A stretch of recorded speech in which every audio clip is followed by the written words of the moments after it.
just wait for everybody to get their camera set up and then we'll start. It's a great day to not be in Augusta, Georgia.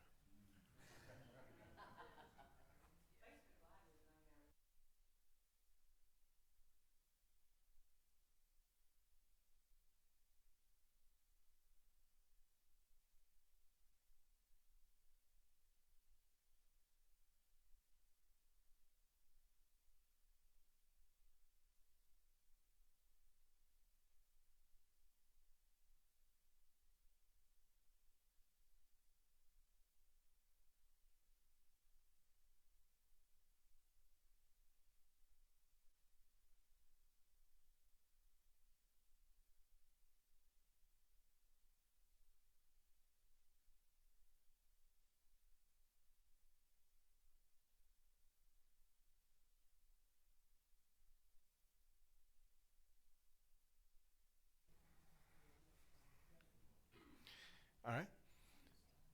Good morning, everybody, and welcome to an exciting announcement of two rather impressive accolades for Macon-Bibb County, Georgia. I'm Alex Morrison. I'm the Director of Planning and Public Spaces for Macon-Bibb County and the Executive Director of the Macon-Bibb County Urban Development Authority. I'm really excited to have a large group of dedicated Maconites in the room with me today as we make a really impressive announcement of a validation of the work of so many people who are in this room and in this community to make Macon a truly unique, authentic, special, and connected place. The long version of why we're here today starts about 10 years ago when the Knight Foundation and Peyton Anderson Foundation came together and challenged the Urban Development Authority to develop a comprehensive urban core master plan. That plan, after a long, arduous, and very, very public process, became known as the Macon Action Plan, a plan that is recognized nationally as a true leader in how to create a democratized plan for a truly connected and inclusive community. If you were part of the UDA board at the time of or since 2013, please rise to be recognized.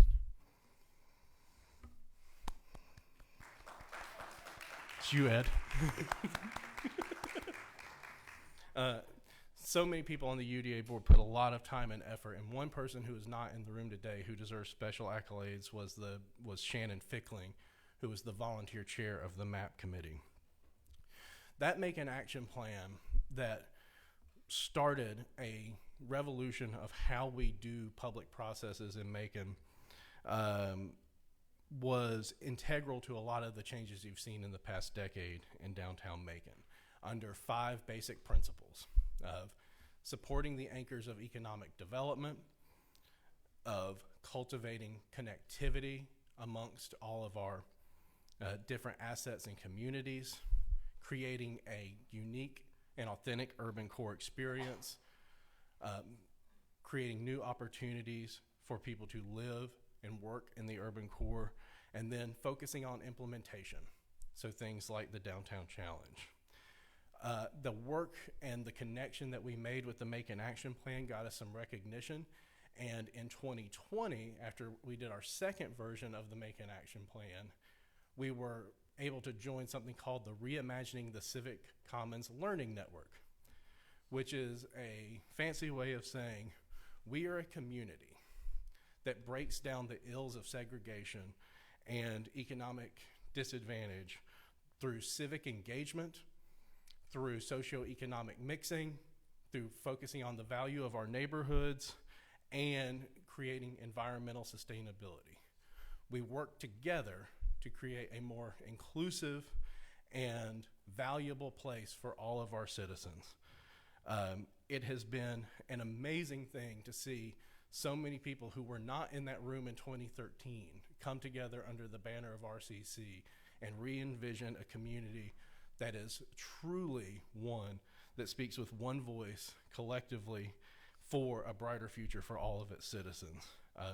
And that's just a little prologue of what we're about to announce today. To tell you more about how we got to this place and what RCC and MAP means to this community, please allow me to bring up Lynn Murphy with the Knight Foundation.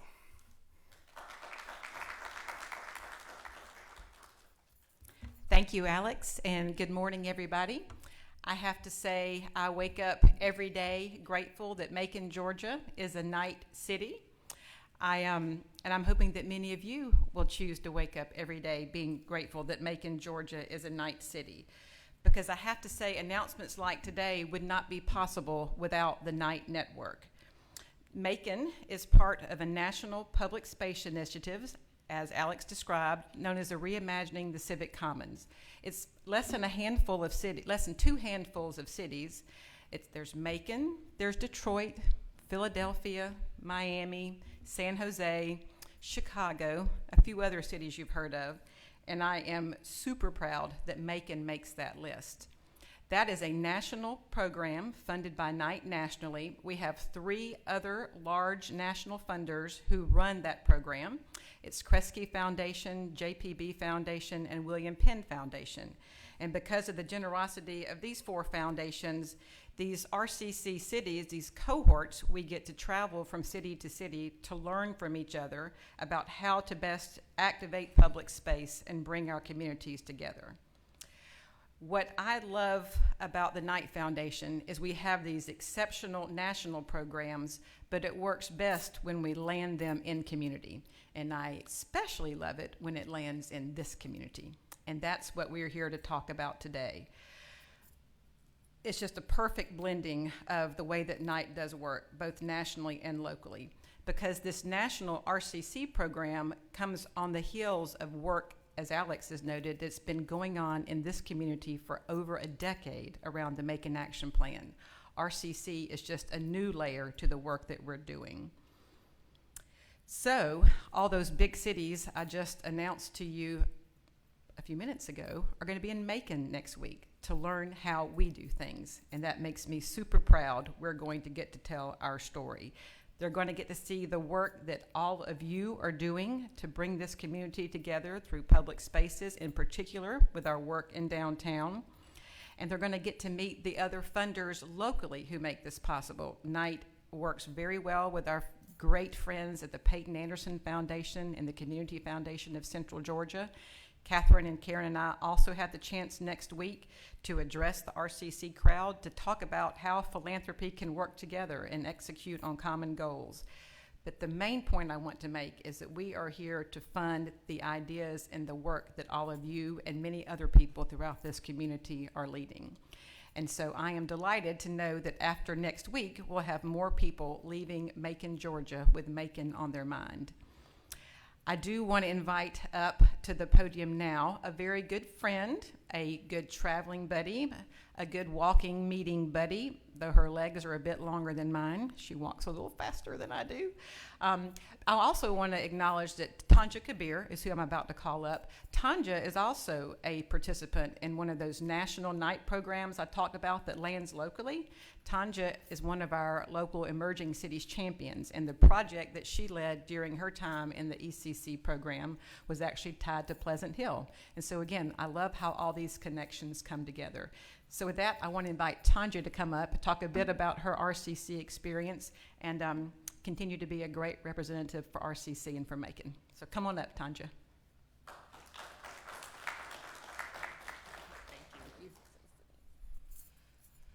Hey everybody, I just want you to forgive me because ChatGPT wrote my comments, so if they're a little off, then that's the reason. But I've been involved with RCC since 2018. I think it was Lynn. We went to Detroit together with a couple of other people, Julie and David. It was an awesome learning opportunity, but it's also been a growth opportunity. just to engage with people across the country as we think about public space, connecting with one another, but also helping to create neighborhood value and genuinely just have some fun. And so as a new resident and community leader in Pleasant Hill, it's also created avenues for to support activities that we're doing in Pleasant Hill. And so we have like the Pleasant Hill Strategic Plan, which has been an arduous journey, but a fun one, working with community leaders there to really think about community and civic engagement and how we can grow and create more neighborhood sustainability. And so that's been an awesome journey that we're still on. We started with like door knocking, just like with the Jones Cafe project, door knocking, talking to people, doing surveys with help from Rachel and Tedra and Arion, really just connecting with community members. The opportunity to do that would not be possible without things like the Macon Action Plan and without RCC as a floor for us to be able to walk across, if you will. And so we also saw at the same time as RCC kind of landed in Macon, the Booker T. Washington Center come back. And so you've had kids and families. The Booker T. Washington Center itself has just been brimming with opportunity. And with RCC, we've been able to utilize Linear Park, Jefferson Long Park, and really be able to kind of come together in those spaces with opportunities also funded by the Macon Action Plan. And so I don't really have much else to say other than it's been a lot of fun. Like, I enjoy having fun, and being able to have fun in a place like Pleasant Hill, connecting with my neighbors, connecting with other people has been a super awesome opportunity. And so with that, I'll turn it back over to Alex. Thank you so much.